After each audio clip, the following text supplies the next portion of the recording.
कभी भी अपने मन में गिलानी मत लाओ किसी बात की। मैं आज खुल के कह रहा हूं, आप ये मत सोचो कि हम स्कूल के हैं, कोई ये मत सोचे हम स्कूल के हैं, कोई ये न कहे हम इस वर्ग के। मेरे लिए सब समान है, मेरे हृदय में सबके लिए समान है और मेरा कोई कुल नहीं है। आज एक और गहरी बात कर देता हूं, गुरु का, सदगुरु का और संत का, महात्मा का कोई कुल नहीं होता। वो तो उसका कुल तो संसार पूरा संसार ही। इसलिए अपने मन में से आप ये चीज और निकाल लो। भाई मुझे आप भाई के रूप में देखते हो, ठीक है, कोई पुत्र के रूप में देखता है, ठीक है, आप जिस रूप में भैया के, लेकिन आप ऐसा मत मानो कि मैं आपका पक्षपात करूंगा। आप मेरे भाई हो, मां जाए भाई हो, अगर आपने गलती की है तो आप ये समझ लेना कि मैं आपका पक्षपात नहीं करूंगा। और मैं अपना वचन भी आपको देता हूं कि जब मैं गलती करूं तो आप भी मेरा कभी पक्षपात मत करना। आप जो मुझे दंड दोगे मैं उस दंड को स्वीकार करूंगा। पक्षपात के लिए मेरी किताब, मेरी डिक्शनरी में पक्षपात के लिए कोई स्थान नहीं। बात खरी, बिल्कुल साफ बात करता। इसलिए मैं सभी से बार बार अनुरोध करता हूं कि बड़े भाग मानुष तन पावा, बड़े भाग से ये मनुष्य का शरीर मिला है, इसका आनंद भाईचारा। आपका क्षेत्र इतना बढ़िया है, क्षेत्रवासी आपके इतने बढ़िया है, और मेरे जो विभिन्न स्थानों से मेरे भक्त आते हैं बहुत बढ़िया है, मेरी बस्ती भी बढ़िया है। लेकिन अगर मुझ में कुछ कमी है, कमी केवल मुझ में ही हो सकती है। अब जो कमी हो आप मेरी कमी मुझे बताओ, मैं अपनी कमी में सुधार करूं। सब आप ठीक, बुरा जो लेकर मैं चला, बुरा न मिलिए कोई, और जो दिल खोजे आप ना सो, मुझसे बुरा न। मैं संसार को बुरा नहीं कह सकता हूं, संसार तो बुरा है। अगर मैं बुराई देखता हूं तो फिर तो बुराई मेरे है। इसलिए कभी भी जाने अनजाने मेरी वाणी के माध्यम से किसी को भी कोई तकलीफ होती है, आज सदगुरु का महापर्व है, मैं उससे क्षमा याचना चाहता हूं। लेकिन मेरी गलती तत्कालीन रहती है, मेरी बारी तत्कालीन रहती है। मैं कभी गांठ नहीं बांधता हूं, हाथ उठा के कहता हूं कि मैं कभी हृदय में नहीं रखता हूं, मैं हृदय में से फेंक देता हूं उसको कि नहीं, बात आई गई हो गई होगी, सुनी होगी। और कान के कच्चे में जीवन में अगर आपको सफलता पाना है तो कान के कच्चे मत बनो। एक ही लक्ष्य है, अगर जीवन में सफलता पाना है तो कान के कच्चे मत बनो, कान के पक्के बनो। अगर किसी ने कोई बात बोली है, चिंतन करो, मंथन करो, सोचो, विचारो कि जिससे मेरे भाई जैसा रिश्ता है, जो मेरे हृदय में दिन रात बसता है, क्या मेरे विषय में वो ऐसी बात कर सकता है। लेकिन विचार गहराई पार में पड़ोस हम, अरे एक माँ के एक खून हो, क्या तुम्हारा भाई तुम्हारे बुरुल में और तुम्हें मारने के लिए जा सकता है? कभी नहीं जा सकता। आप किसी ने कह दिया तो आप उड़ गए, इसमें नुकसान होगा, ये कल्याण नहीं करेगा। भाई भाई होता है, पिता पिता होता है, बहन बहन होती है, माँ माँ होती है, गुरु गुरु होता है, भगवान भगवान होता है। सिस्टम है परमात्मा, भगवान ने पूरा सिस्टम बांट के रखा है। भगवान ने सिस्टम हमारे हाथ में नहीं दिया, भगवान ने वो सिस्टम अपने पास रखा है। आज भगवान वो सिस्टम तुम्हें दे देगा, अरे हम तुमको मार डाले।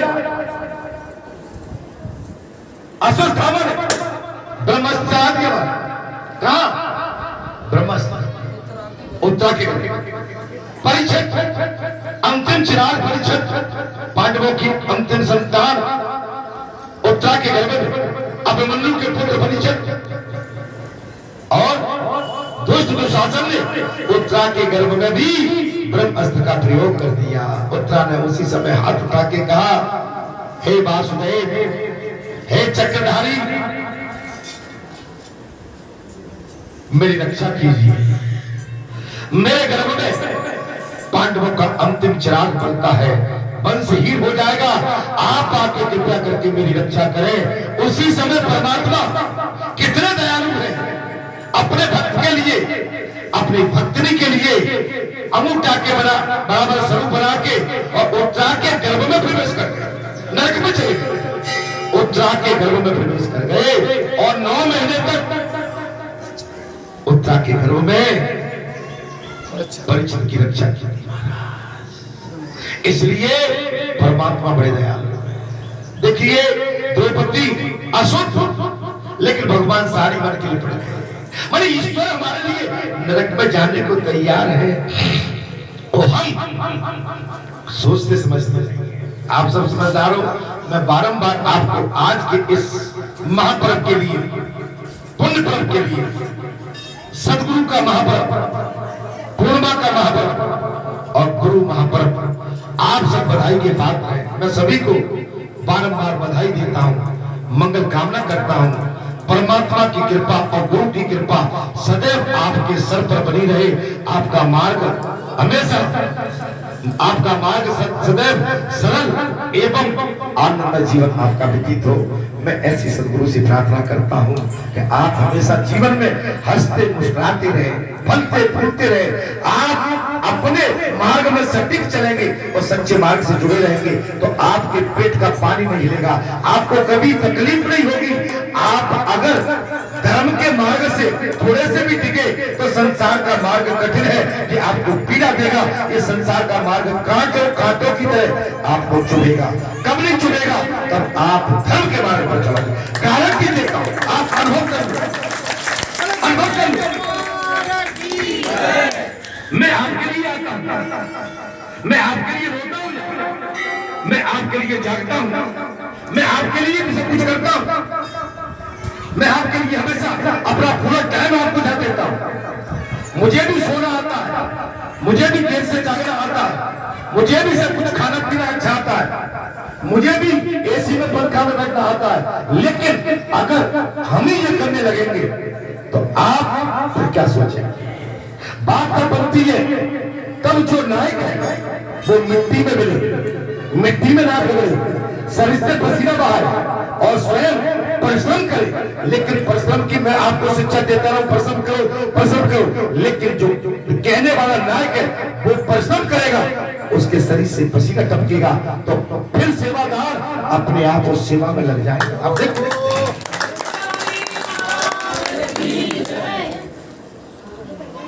मैं अपनी बात को यहाँ विराम देना चाहूंगा। मैं तो हमेशा आपके बीच में बोलता ही रहता हूँ। आज सुंदरकांड का महापर्व हमारे पूजनी महाराज जी ने, हमारे भक्तों ने, मैं तो हमेशा बोलता रहता हूँ। अच्छा मैं अब बूढ़ा भी होता जा रहा हूँ, मेरी क्षमता भी कम होती जा रही, मैं बिल्कुल दुर्बल हो गया, दुर्बल कमजोर हो गया। तो मैं सोचता हूँ कि अब आप इस चीज को सीखो, कहना भी सीखो, बोलना भी सीखो, आगे चलना भी सीखो। ठीक है? मैं इसलिए आप पर ये छोड़ के सुंदरकांड में बोल सकता था, लेकिन मैं जानबूझ के भाई आप करो, ठीक है? आप इसको चलो चलाओ, मैं देखता हूँ, मैं सुन रहा हूँ और मैं आपकी बात को समझ भी रहा। मैं अनुरोध करूंगा कि अभी थोड़ा सा 10-15 मिनट का टाइम है। हमारे पूजनी महाराज जी ने तो अभी बोली दिया, बढ़िया है ना, गुरु जी की कथा कह दी। और फिर पूजनी महाराज से करूंगा कि हमारे भक्तों को आप पूर्णिमा के महापर्व पर कुछ न कुछ सभी के लिए बोलो।